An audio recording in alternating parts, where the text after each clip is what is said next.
zay ny amin'iny fa nandeha ny feo fahofoanana ilay fifaninanana idirana ho mpiasan'ny faditserana no nitanterahana farany teo raha tsy aivina tokoa mantsy dia nitanterahana ny alarobieriny teo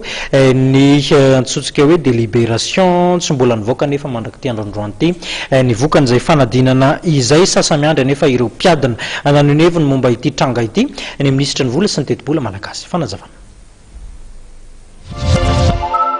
maninona no anirenako hatreto aloha ny manana confiance amin'ny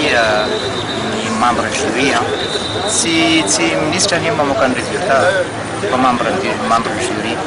ombe folo ny tao anatiny zay dia veritra fa souverain zareo amin'ny famoahana an'izay dia adzaiky ny décision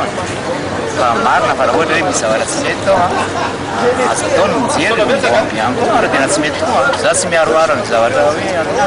fa ny azy sotra fotsiny adzaiky ny décision efa niraisy ny jury zany ombe folo izy ny tao anatiny dia zay fotsiny